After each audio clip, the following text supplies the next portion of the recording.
Indonesia resmi ditunjuk sebagai tuan rumah Piala Dunia U17 tahun ini dengan 5 bulan tersisa. Bagaimana persiapan harus dilakukan? Kita berbincang bersama dengan pengamat sepak bola Akmal Marhali. Mas Akmal, selamat sore, apa kabar? Selamat sore Rival, Terima kabar kasih baik, sudah selamat bergabung bersama kami. berpuasa. Dengan 5 bulan waktu persiapan, yakin ini siap kita menghadapi Piala Dunia U17, Mas? Ya, kalau untuk infrastruktur saya pikir kita siap ya, karena kita punya 6 infrastruktur yang sudah siap sejatinya karena kita awalnya menjadi tuan rumah Piala Dunia U20 tapi batal, kemudian digantikan dengan Argentina. Kalau kita lihat fasilitas Argentina kemarin di Piala Dunia U20, kita bahkan di atas mereka. Jadi kalau infrastruktur kita jelas-jelas siap. Yang jadi masalah adalah apakah timnya siap. Nah, ini yang jadi problem karena kita belum pernah menyiapkan tim nasional U17 untuk tampil di Piala Dunia. Yang kita siapkan dalam 3 tahun terakhir adalah tim nasional U20 untuk Piala Dunia U20. Nah, ini mungkin yang akan menjadi sedikit handicap buat kita dalam menata Piala Dunia U17 nanti, di mana lawan-lawan kita pastinya sudah siap karena mereka lewat babak kualifikasi, sementara kita masuk Piala Dunia lewat tiket sebagai tuan rumah. Nah, ini yang perlu diantisipasi dan dipersiapkan sedini mungkin, harus satset-satset kalau bahasanya Ketua Umum PSSI, Hmm. agar kita jangan cuma sekedar jadi tuan rumah, tapi juga tim nasional kita bisa berprestasi. Dan kalau menjadi catatan ini sejarah sebenarnya. Kenapa sejarah? Indonesia adalah satu-satunya negara ASEAN yang pernah tampil di semua kategori Piala Dunia. Kita pernah tampil di Piala Dunia Senior 1938 dengan nama Hindia Belanda. Mhm. Kita pernah tampil di Piala Dunia U20 pada 1979 di Tokyo. Dan sekarang kita menjadi tuan rumah Piala Dunia U17.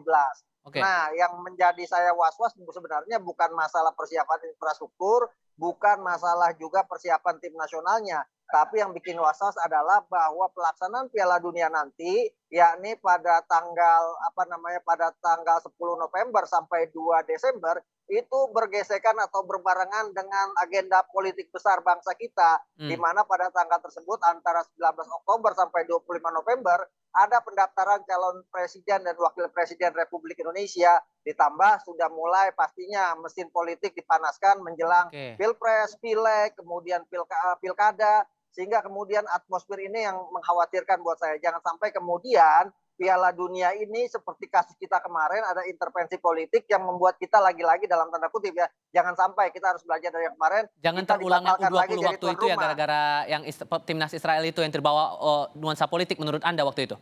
Betul, betul, dan Hmm. untungnya sekarang tidak ada Israel, tapi kan ini suasana politik ini yang Oke. rawan gitu kan. Dan kita berharap semoga para politisi kita bisa menjaga diri, bisa mawas diri untuk belajar dari kasus U20 untuk tidak menggunakan sepak bola atau Piala Dunia ini sebagai panggung politik. Oke. Jadi biarkan sepak bola berjalan di ekosistem dan habitatnya. Jadi tegas posisinya, politik politik, olahraga ya olahraga. Nah, kalau Anda tadi bilang seleksinya Anda tidak terlalu khawatir. Jadi, dengan waktu yang singkat ini seleksinya harus bagaimana kemudian untuk tim U17 kita? Ya, kita kan punya EPA, Elite Pro Academy, yang sudah bertanding musim lalu. Itu bisa diambil para pemain terbaiknya. Saya pikir ada bank data di PSSI yang bisa kemudian memilah para pemain potensial untuk kemudian diseleksi kembali oleh Coach Bima Sakti tadi yang sudah ditunjuk, dan juga timnya untuk kemudian mendapatkan setidaknya pemain-pemain terbaik, 23 pemain yang akan tampil di Piala Dunia nanti. Kalau untuk kategori U17 sejatinya kemampuan para pemain kita itu tidak jauh berbeda dengan pemain-pemain lainnya, baik itu Eropa, Amerika Latin, dan juga Asia, sehingga potensi persaingannya akan sangat kompetitif dibanding senior yang sudah profesional sama sekali. Nah, ini ya yang kemudian membuat kita punya sebenarnya untuk tampil paripurna walaupun hanya punya waktu 4 menit 4 bulan 4 bulan. maksimal untuk pelaksanaan persiapan tampil di Piala Dunia. Oke, ditambah dengan pelatih yang ditunjuk adalah Bima Sakti, Anda merasa bahwa tim kita optimis bisa menang dalam Piala Dunia U17 ini?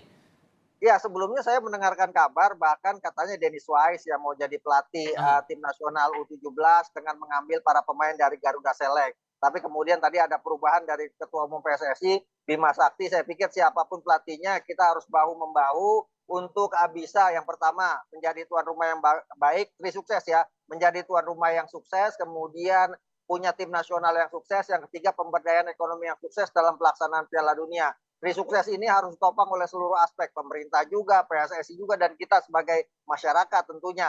Dan yang paling penting itu jangan kemudian dimasukkan kepentingan-kepentingan politik di dalam pelaksanaan Piala Dunia sehingga kemudian fokus kita menjadi tersebar bukan untuk Piala Dunia tapi untuk hal-hal yang sifatnya politik. Ya, Nah, ini yang membuat saya sekali lagi saya khawatir. oke. Kenapa? Karena tanda-tanda aroma politik itu sudah tercium dalam uji coba kemarin Tapi kan saat harapan kita jangan Indonesia. sampai itu terulang lagi lah ya begitu ya. Iya, Oke. Oke, iya, karena kemarin saat Indonesia melawan Argentina itu sudah banyak sekali politisi yang baik. tiba-tiba datang, kemudian pakai seragam partainya, kemudian Mhm. menyanyikan jargon-jargonnya untuk Ya. menonton pertandingan Argentina melawan Indonesia. Dan ini saya pikir ke depan di Piala Dunia jangan sampai terjadi. Nah, Karena 4 soalan kota itu lainnya kan nih, mohon maaf saya kota-kotanya. potong nih Mas, Ya, Mas Akmal. Soal stadion, tadi Anda katakan tidak terlalu ragu lah karena infrastruktur kita sudah siap untuk U20 waktu itu. Tapi kalau kita merujuk lagi penggunaan Gelora Bung Karno, itu bertepatan tanggalnya dengan pelaksanaan konser Coldplay. Nah, dengan kondisi seperti itu menurut Anda dari 6 opsi yang sudah muncul saat ini, 6 opsi stadion yang diproyeksikan,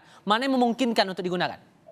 iya, kita punya 6 stadion ya. Artinya kalau bisa kemudian dinegosiasikan konser Coldplay, ini akan sangat bagus sekali. Tapi saya pikir agak sulit karena mereka sudah mempersiapkan begitu lama pelaksanaan konser tersebut di Stadion Utama Gelora Bung Karno Senayan. Tapi kita masih punya 5 stadion yang siap pakai gitu. Kalau kita merujuk misalnya Piala Dunia U20 di Argentina hanya menggunakan 4 stadion. Atau Peru waktu mempersiapkan diri hanya menggunakan 4 stadion. Jadi sejatinya 4 stadion saja sudah cukup untuk digunakan pelaksanaan Piala Dunia U17. Hmm, Nah, tinggal bagaimana kalau kita kan masalahnya adalah Stadion Utama Gelora Bung Karno Senayan ini ikon Indonesia gitu iya, kan. Sayang sekali kalau sampai tidak digunakan untuk hajatan akbar Piala Dunia dan saya pikir kemungkinan akan digunakan untuk partai final. Mungkin itu oke, negosiasinya. Jadi konser tetap jalan, sementara penyisian grup itu akan dilakukan di 5 kota lainnya baik. yang menjadi tuan rumah. Baru kemudian babak knockout semifinal dan final mungkin akan pindah ke Stadion Utama Gelora Bung Oke. Karno Senayan. Oke, terakhir singkat saja Mas, dengan 20 peserta yang sudah keluar namanya sejauh ini, peluang Indonesia untuk menang gimana kemudian? Ya, peluangnya amat sangat tergantung bagaimana nanti undian dilakukan ya. Kalau Indonesia misalnya tergabung dengan Masedonia baru, kemudian ada Panama, Mhm. kemudian di Afrika ada